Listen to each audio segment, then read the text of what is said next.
हमें तो ये फर्क नहीं पड़ता राजनीति में हमारा स्थान कहाँ होगा। हम ये चाहते हैं कि अगर मानव जीवन होते हुए हम किसी के जीवन को अच्छी दिशा में ले जा सकें तो हमारा ये जीवन सार्थक है। अन्यथा अपना पेट तो बहुत लोग भरते हैं, सभी प्राणी भरते हैं, मैं प्राणियों का नाम नहीं लेना चाहता। मेरे प्यारे साथियों, उन्होंने उस समय कहा, उस बात को सभी विपक्षी दलों ने उनकी सराहना की, इन्होंने बहुत अच्छी बात कही, हम लोग विकास की तरफ गए।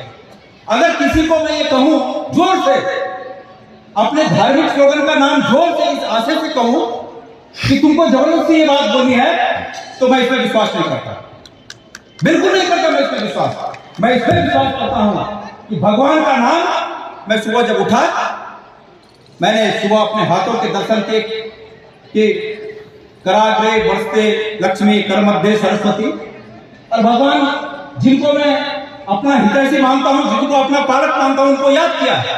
मुझे यह बताने की आवश्यकता नहीं है फेसबुक में फोटो खींच के किसी भगवान का जोर से नाम लेकर कि मैं और उसे भी जोर से नाम ले सकता हूं, मुझे बताने की आवश्यकता नहीं है। भगवान मेरे अंतर में है, उसे कोई नहीं छीन सकता।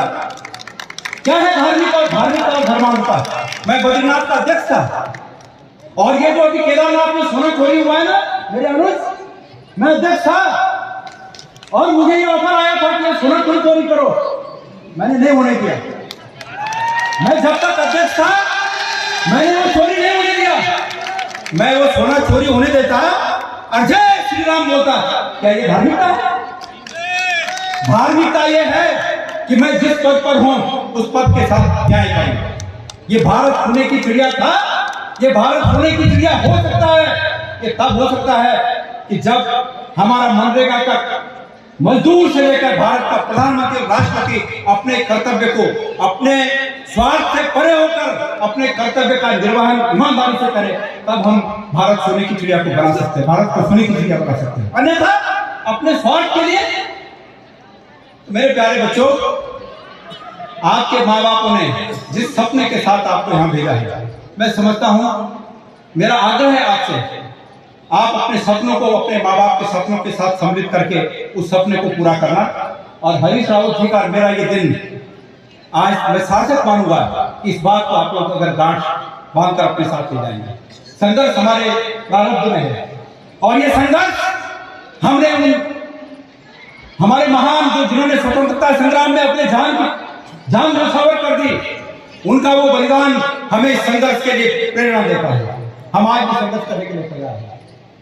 कॉम्प्रोमाइज उस हद तक होना चाहिए जिस हद तक मानवता उसके लिए अलाउ करे। जहां मानवता अलाउ नहीं करती है उस पर कॉम्प्रोमाइज नहीं होना चाहिए। इसको आप लोग अपने जीवन में गांठ बांध कर रखिए। आप लोग ये सोचिए, पढ़े लिखे लोग हो जो आज दुनिया में विकसित देश हैं, अगर वो विकसित देश में इसी ढर्रे पर चलते, आपको पता है कि जो विकसित अमेरिका अगर इसी ढर्रे पर चलता, आज वो विश्वगुरु होता? वो विश्वगुरु नहीं होता। ये जो कुप्रथाएं हमारे देश में है, ये कुप्रथाएं वहां नहीं थी। वहां रंग भेद था, हमारे यहाँ जाति भेद है, धर्म भेद है, वहां रंग भेद था। लेकिन जब अमेरिका के लोगों को समझ में आया कि हम रंग भेद करके देश की आधी आबादी का श्रम और आधी आबादी की ताकत को जाया कर रहे हैं, तो उन्होंने रंग भेद को समाप्त कर दिया। और काले लोगों में भी जो काम के लोग थे, उनकी बुद्धि का उस देश के हित के लिए उपयोग किया, काले लोगों के श्रम का उस देश के हित के लिए उपयोग किया। हम आज यहीं पर इतने में ही बट गए। मैं समझता हूं हम मंच पर बैठे हुए लोग अधिकांश 99% एक धर्म के लोग हैं, लेकिन जब इस भावना से कोई नारा दिया जाए कि दूसरे को नीचे दिखाना है, तो वहां पर उसी धर्म के लोग डिवाइड हो जाते हैं। अतीत में मैं आज बोलना चाहूंगा, क्योंकि गढ़वाल विश्वविद्यालय का मंच है और कहीं ना कहीं मेरी ये बात रिकॉर्ड होगी, अतीत में भी अगर हमारे धर्म का नुकसान कहीं हुआ है तो संकीर्णता के आधार पर हुआ है। याद करिए, हमारे देश में परधर्मी लोग क्या इस देश में पैदा हुए? कहीं ना कहीं बाहर से आए, और यहाँ के लोगों ने उसको अडॉप्ट किया। इसलिए अडॉप्ट किया क्योंकि हमने अपने धर्म के लोगों से घृणा की, हमने उन्हें तुच्छता दिखाई, और जब उन्हें तुच्छता दिखाई तो वो तुच्छता से परेशान होकर उन्होंने दूसरे धर्मों को अडॉप्ट कर दिया। हमने अपने धर्म का नुकसान कर दिया। मूल रूप से हमने अपने धर्म को बाहर जाने वालों के लिए दरवाजा खुला रखा, अंदर आने वालों के लिए दरवाजा बंद रखा। ये हमारी धारणा रही, इसलिए हमारे धर्म का नुकसान हुआ। धर्म क्या है? अष्टादश पुराणेषु व्यासस्य वचनं द्वयम् परोपकाराय पुण्याय पापम कर्तव्यम्।